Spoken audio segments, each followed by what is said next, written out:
ओम श्री गणेशाय नमः। ओम श्री रामचंद्राभ्यां नमः। ओम श्री हनुमताय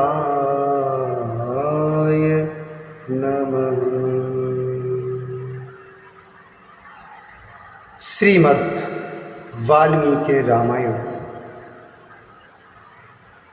इसके अध्याय तीसरे में आज हम प्रवेश करेंगे और जिसमें वर्णन है माघ मास में रामायण श्रवण का फल।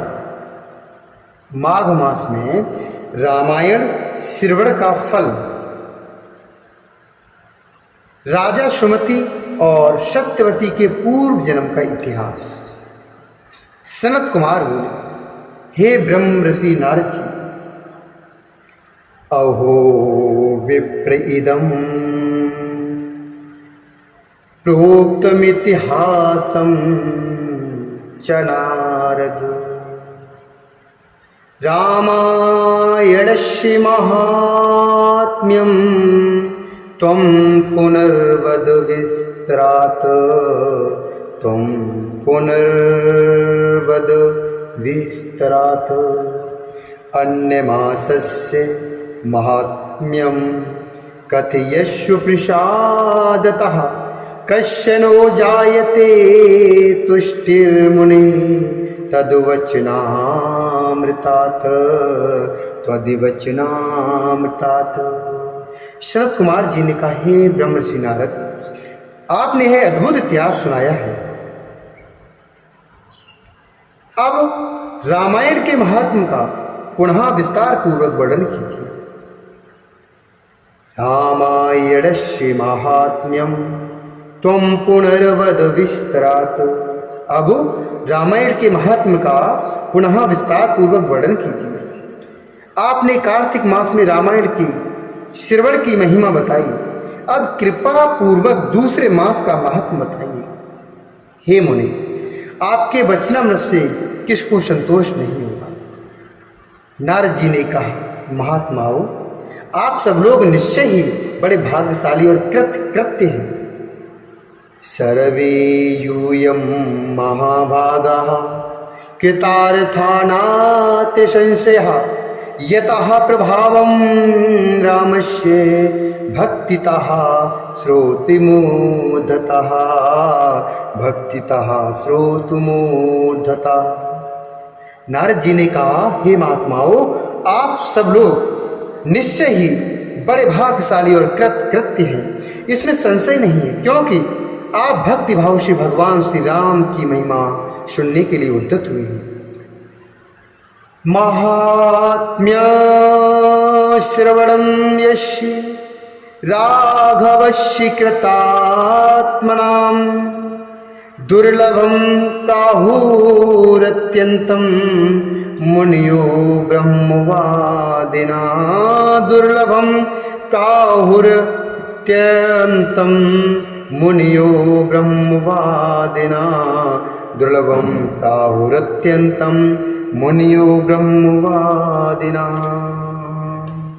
शृणु ध्वम्रश्चैश्चित्रमितिहासं पुरातनं।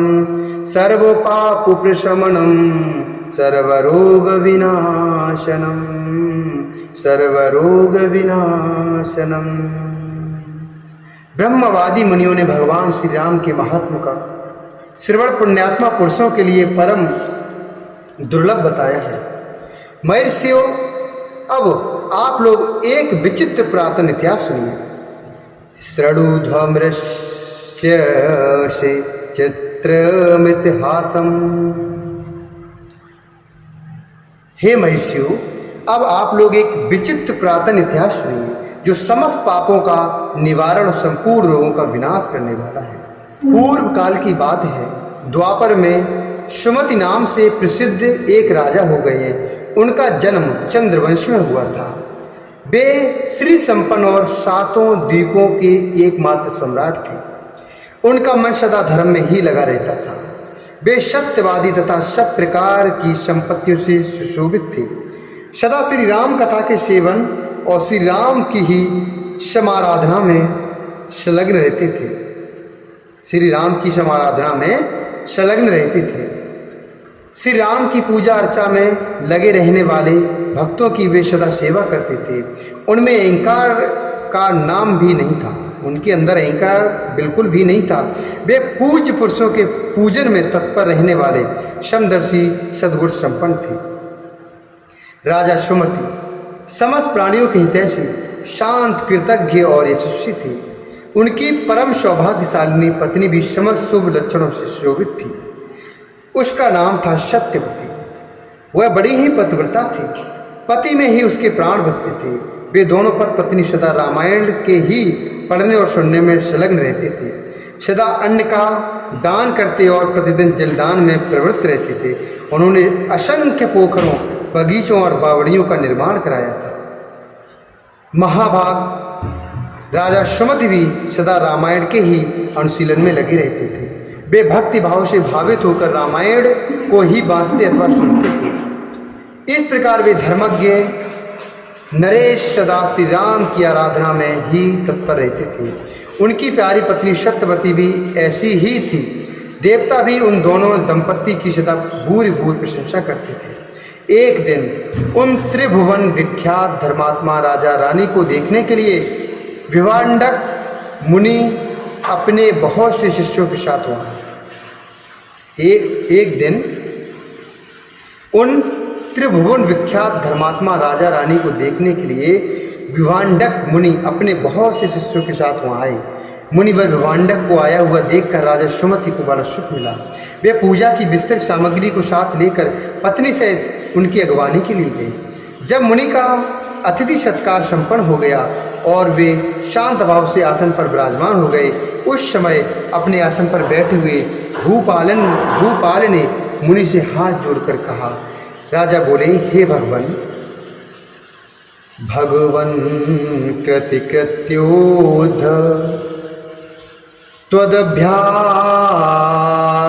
त्वदभ्यागमनेन भो शतामागमनं सन्तः प्रशंसन्ति सुखावहम् यत्र श्यान्महताम प्रेम तत्र स्युः सर्वसम्पदः तेजा कीर्तिर्धनं पुत्र इति प्राहुर्विपश्चितः।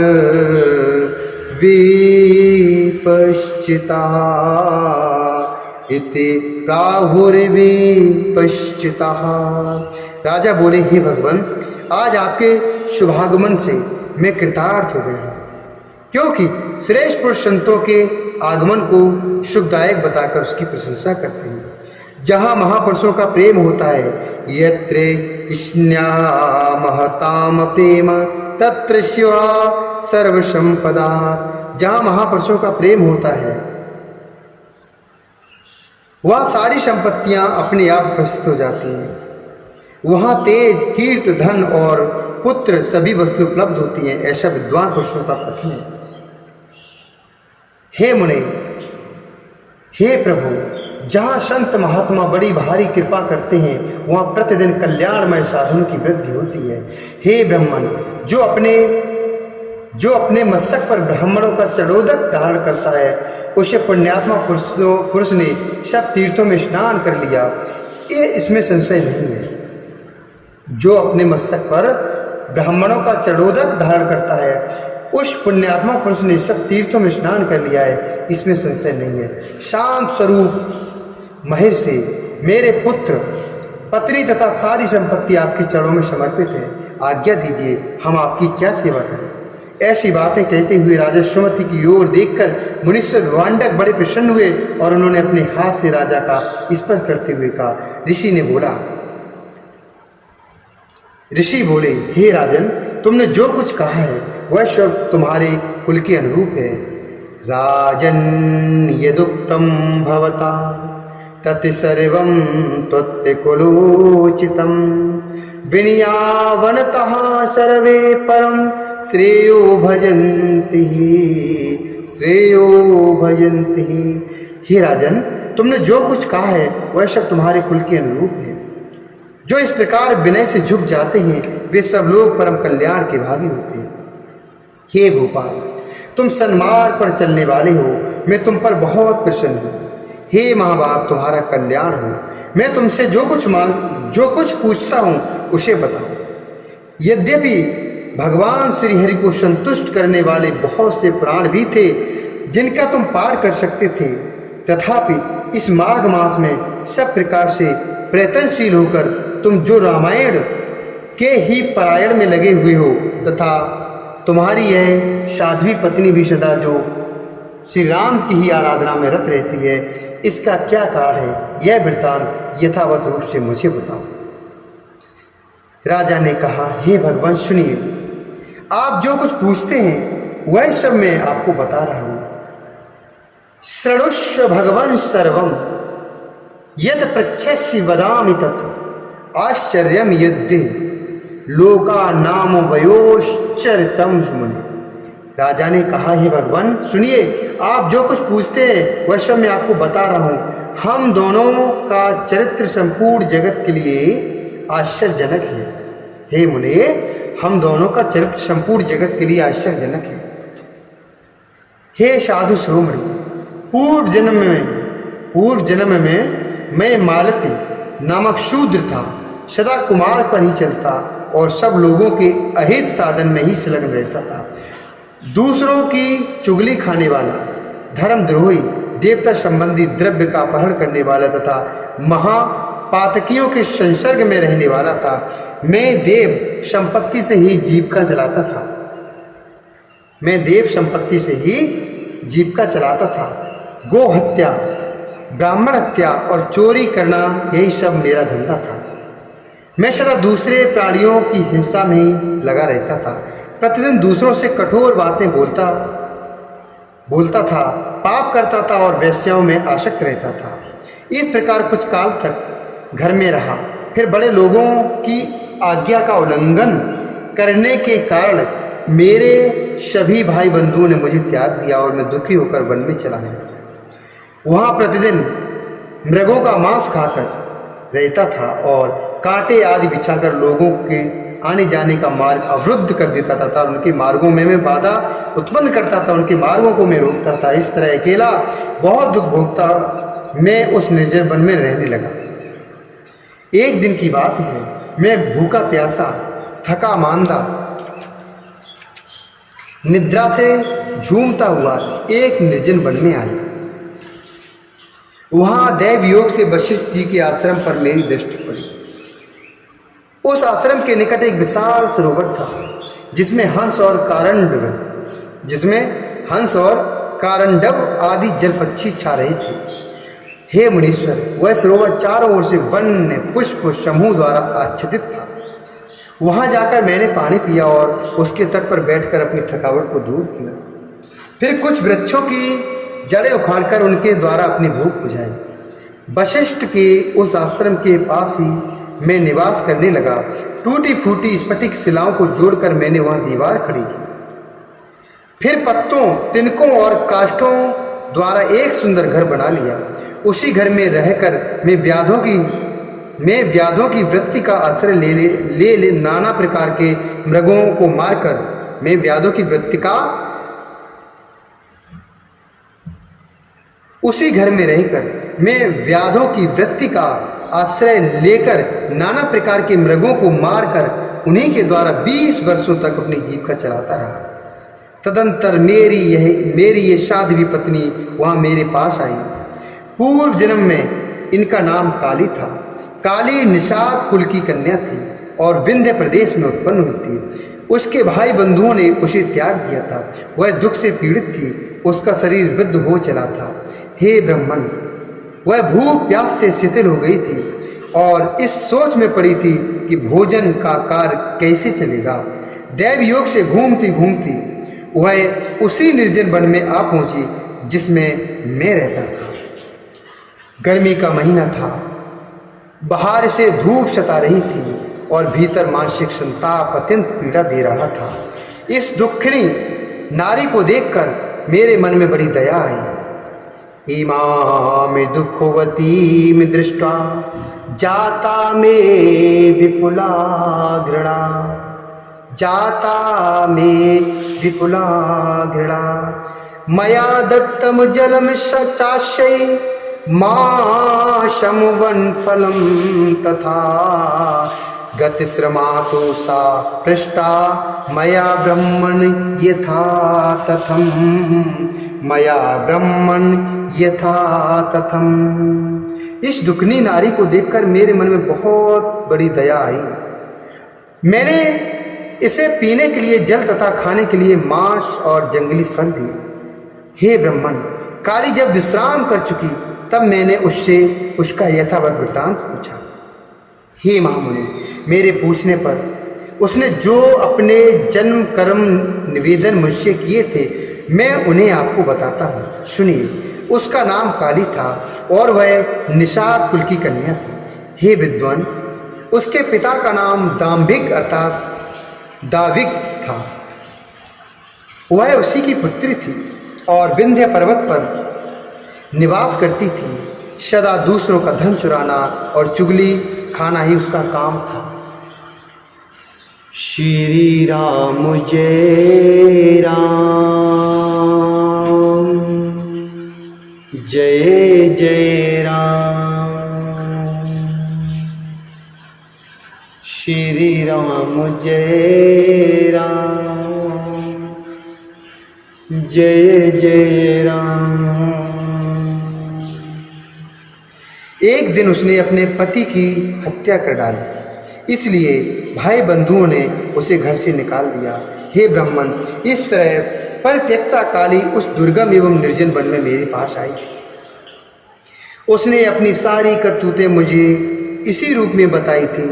हे मुने, तब वशिष्ठ जी के उस पवित्र आश्रम के निकट मैं और काली दोनों पति पत्नी का संबंध स्वीकार करके रहने और मांसाहार से ही जीवन निर्वाह करने लगे। एक दिन हम दोनों जीविका के निमित्त कुछ उद्यम करने के लिए वहाँ वशिष्ठ जी के आश्रम पर गए। हे महात्मन, वहाँ देवर्षियों का समाज जुटा हुआ था। वही देखकर हम लोग उधर गए थे। वहाँ माघ मास में प्रतिदिन ब्राह्मण लोग रामायण का पाठ करते दिखाई देते थे।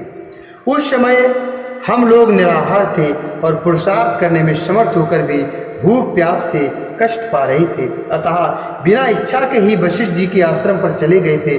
फिर लगातार 9 दिनों तक भक्ति पूर्वक रामायण की कथा सुनने के लिए हम दोनों वहाँ जाते रहे।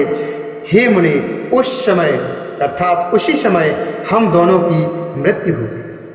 हमारे उस कर्म से भगवान मधुसूदन का मन प्रसन्न हो गया था। अतः उन्होंने हमें ले आने के लिए दूत भेजे।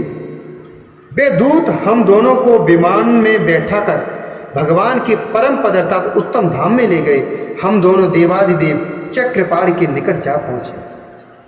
चक्रपाणि अर्थात यहाँ जिस परम पद से लौटने का वर्णन है, यहाँ जिस परम पद से लौटने का वर्णन है वह ब्रह्मलोक से भिन्न कोई उत्तम लोक था।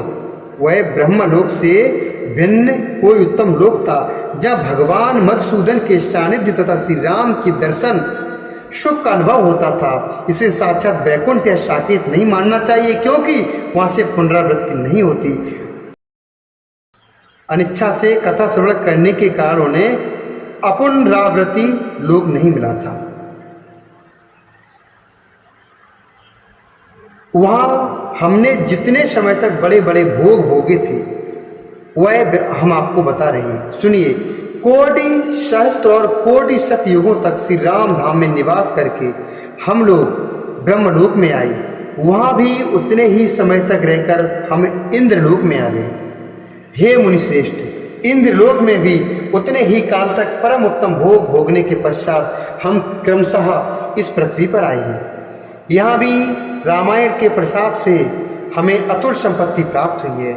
हे मुनि, अनिच्छा से रामायण का श्रवण करने पर भी हमें ऐसा फल प्राप्त हुआ है। धर्मात्मा, यदि 9 दिनों तक भक्ति भाव से रामायण की अमृतमयी कथा सुनी जाए तो वह जन्म जरा और मृत्यु का नाश करने वाली होती है। हे विप्रवर, सुनिए, विवश होकर भी जो कर्म किया जाता है वह रामायण विवश होकर भी जो कर्म किया जाता है वह रामायण के प्रसाद से परम महान फल प्रदान करता है। नारद जी कहते हैं, यह सब सुनकर मुनीश्वर विभांडक राजा सुमति का अभिनंदन करके अपने तपोवन को चले गए। हे विप्रवरों, अतः आप लोग देवादिदेव चक्रपाणी भगवान श्री हरि की कथा सुनिए। श्री रामायण कथा कामधेनु के समान अभीष्ट फल को देने वाली बताई गई है। माघ मास के शुक्ल पक्ष में प्रयत्न पूर्वक रामायण की नवाहान कथा सुननी चाहिए। वह संपूर्ण धर्मों का फल प्रदान करने वाली है। यह पवित्र आख्यान समस्त पापों का नाश करने वाला है। जो इसे वाचता अथवा सुनता है अथवा सुनाता है वह भगवान श्री राम का भक्त होता है। यदम पुण्यमाख्यानम सर्व पाप प्रणाशनम, या इदम पुण्यमाख्यानम सर्व पाप प्रणाशनम, वाच्ये शृणुयाद वापि रामो भक्तस्य जायते, वापि रामो भक्तस्य जायते।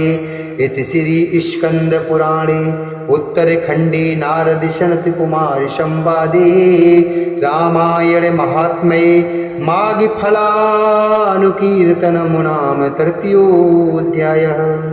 इस प्रकार श्री स्कंद पुराण के उत्तरखंड में नारद सनत कुमार संवाद के अंतर्गत रामायण महात्म्य के प्रसंग में माघ मास में रामायण कथा श्रवण के फल का वर्णन नामक तीसरा अध्याय पूर्ण हुआ। बोले श्यावर रामचंद्र भगवान की जय, श्री हनुमंत लाल की जय।